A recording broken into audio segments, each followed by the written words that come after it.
great moments in Chicago, and winning Stanley Cups and clutch moments and different things like that. But going back there, first game, getting a breakaway in overtime, it was kind of a surreal feeling to know that I was going down on a breakaway to win the game, my first game back there. So obviously an exciting moment and something I'll never forget. Is that goal etched in memory? Yeah, I think so. Just obviously going back there for the first time, you never really know what your emotions are going to be, and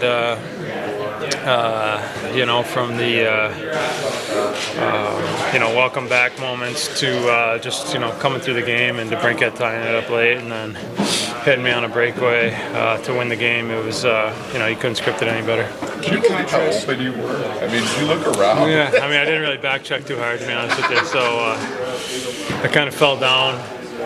They had a 3-on-2 and figured they were either going to score or if we got the puck, I was going to be open for a breakaway. So, Reimer made a couple big saves, and DeBrincat won a battle and threw it up to me, and just had a lot of time. Didn't even know if I was. If you watch the replay back, you can see I kind of looked back to see if there was any defenders coming or maybe someone else for a 2-on-0, but decided just to go myself, slow it down, and put it in. So it was a pretty crazy moment. How do you frame it now? Is it always special to go back to Chicago? Do you think it always will be? Have you moved on? How would you frame it? No, I think it'll still be special. Geez, so many great memories, unbelievable moments. Some of great friends were made and relationships, and just so many memories. It seems like just yesterday you're getting drafted there, and the city was kind of overwhelming at first for me, especially being an 18-year-old kid, and then what we built there was unbelievable. So a lot of great memories. It would always be fun to go back, and even the summers too, just going back and seeing different people and spending some time there is always nice too. You still get a very warm reception from fans, regardless of whose jersey you're currently wearing? Yeah, I think so. I think kind of what we did there, especially from 2007, 2008 to 2015-16 was pretty special. We built something that you don't see too often. So it was fun to do it with that group and just that organization. That city was on fire when we were winning, so they got behind us. The fans were unbelievable. They always had my back there, which I'll never forget that either. So always fun going back and seeing different people that you knew and different fans, and obviously it's a little bit different, for me. Last year, going back there, I felt like a totally different rink, playing on the other side and being in a different locker room, and something that was just kind of unnoticeable to me. So nice to always get that first one out of the way, and the way it went, like I said, he couldn't script it any better. So it was a fun moment, and the team here is great about it too. Just being part of it, obviously wearing a letter for that game last year, and just the build up to it. The build up to it was fun to be a part of with this group too. How much do you follow them and Bedard in particular? Because you were in his skates, basically. Yeah. A little bit. I was probably following a little bit more last year, especially when he was coming in and he was, this highly touted rookie, and just kind of wanted to see what he was all about, the team was all about. Pay attention to him, look up their scores and different things like that. Sometimes I'll watch them if we have an off night, but not too much. Maybe a little bit more last year. Seems like they're doing a little bit better this year. I know they won a couple games in a row here, Anaheim and LA. So, it seems like they got maybe a better mix in there this year with some veterans and some younger guys. So they're trying to build it all up again, and obviously wish all the best to them, except when we're playing them. Have you had much interaction with Bedard, if any? A little bit more, like kind of when he was drafted and.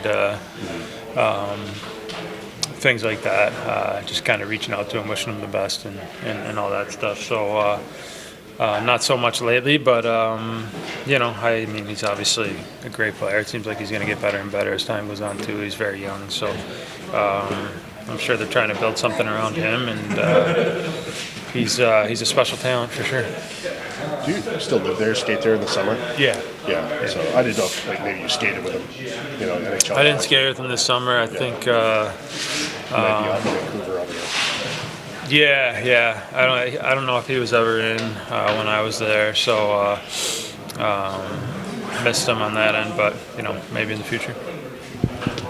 Stretch of original 6 opponents on deck for you guys here. Just the quality of the teams and what you guys have looking ahead. Yeah, I mean, obviously got to approach it like we would approach any team.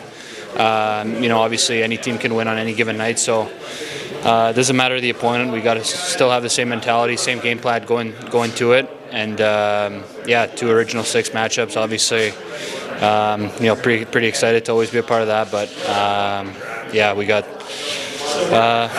Chicago team that's won a couple games lately, and obviously Toronto. We know how they are with their star power, so we just got to be ready to go. How can you guys build off that win against Buffalo on Saturday? What were some of the positives you're pulling from that? Well, obviously, it was a close game. Obviously, we 2-1 game, and we did a lot of good things defensively. Did a lot of good things well, and I think it's just about maybe getting into those harder areas a little bit more offensively, making it hard for goalies, getting into their eyes, getting bodies in front of the net. But obviously, defensively, I think we do a lot of good things in protecting our house and not giving them too many grade A chances inside. I think offensively, maybe we can do a little bit more for sure.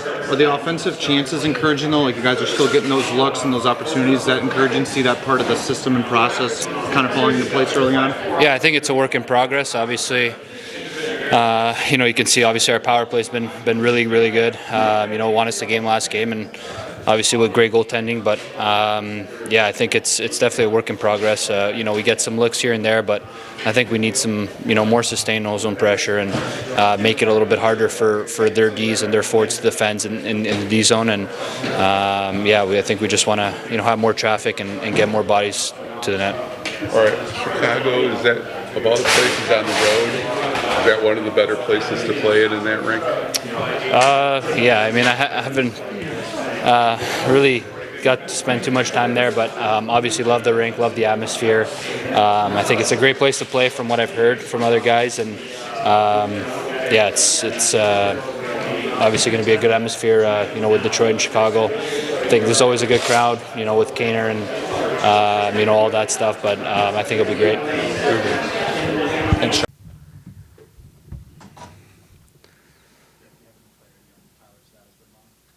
We're still probably going to go with the 12 forwards we had in our last game. Again, probably more to do with one of our more complete games. When you look back to last year's game in Chicago, was that kind of almost surreal, just the way it Yes, that was a very unique experience. One of those you feel privileged to be part of it. Chris Chelios' retirement, obviously, Patrick's return. The reception he got, you expected it, but it was even probably beyond what you envisioned. Then obviously the way the game played out. So it was a pretty neat experience, I think, all around. Where's Kane's game at right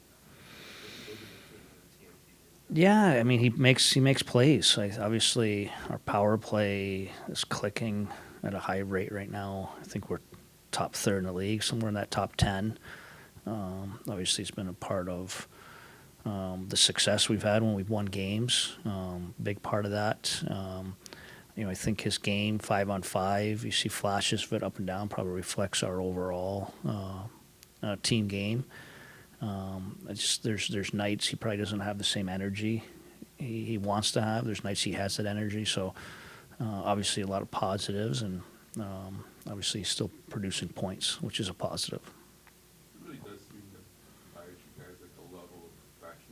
Yeah. Oh, yeah. He's an absolute pro in the room. Big piece of our room ever since he joined us a year ago. A huge positive with our leadership, growing our leadership. Pretty good example for some of our young guys. As a whole, what's the leadership room, as much insight as you can provide, been like this season? How have some guys Positive. Yeah, and it's unique. We had a couple of guys from that leadership core exit our room.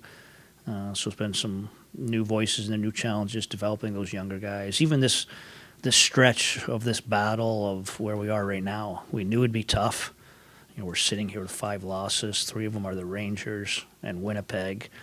Back in that room, of course we want more, but we thought if we could stay afloat, we'd have a chance to stay in this battle. It's exactly what we've done, and that group's done a good job.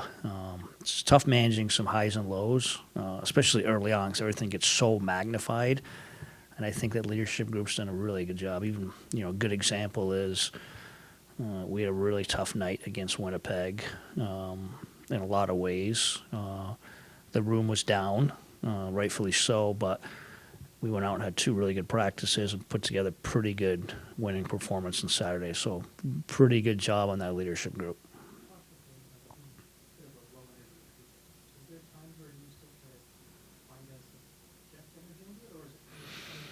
Yeah, be careful with the low energy. Just the personality of our room.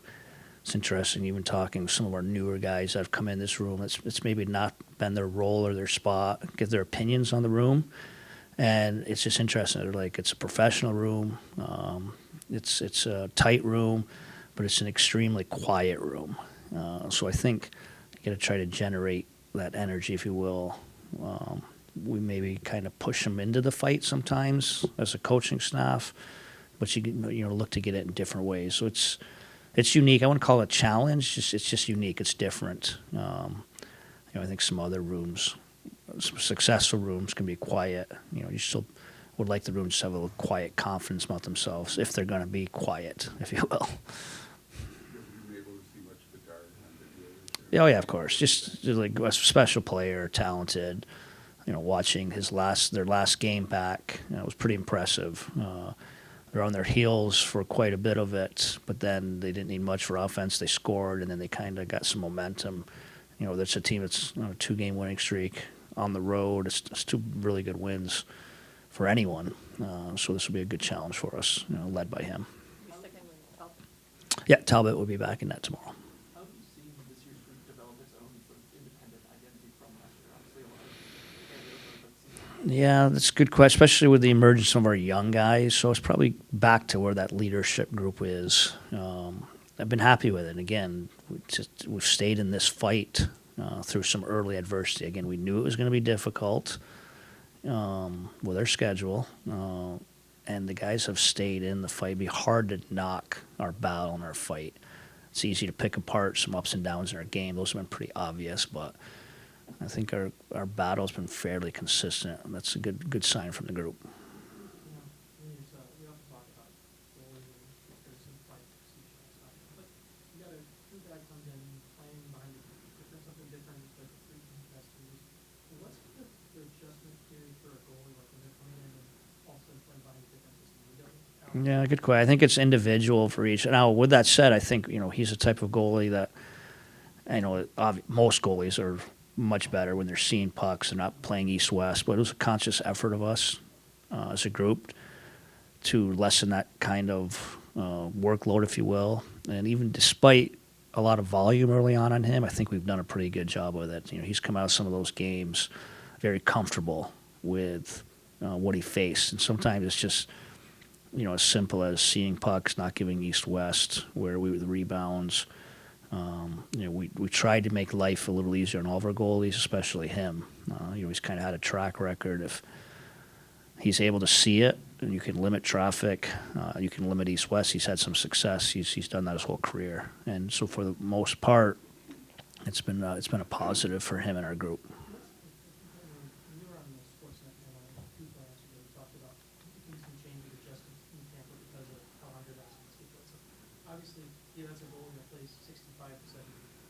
Yep. You've had 2 guys, you've had 3 guys here. What's the balance of what as a coach? Because you can't play completely different. What's the balance? No, I think that's just how you create offense in today's NHL. It is so hard to create offense. And when we talk about us not giving up the rush, teams aren't giving up the rush. It's the reality. I think it's probably helped out a little bit with the analytics world. You just don't give up rush. You don't give up grade A's. You don't give up east-west. And it sounds like common sense, but I think teams are very conscious. How do you create offense? You have to create some half-court offense, zone offense, and it's all about just being on the goalie and just taking his eyes, taking his vision. Maybe that point of emphasis is a little more on the best in the world, those world-class guys, because it's really hard to beat them. But I still think it's the same formula, whoever's in net. If you can take his eyes, flash screens, and it's not even so much, if he doesn't see the first, having him slowly react to a rebound. It's just you got to be able to get in those hard areas, create offense today, and something we're trying to do. Yeah, it was get one end of it where it was common sense, and of course, when you get the other end, it's all part of it. We're leaning towards the same six again. Again, very comfortable with all 7 of our D. You kind of just maybe a little rhythm and opportunity after a pretty good team win. Thanks, guys.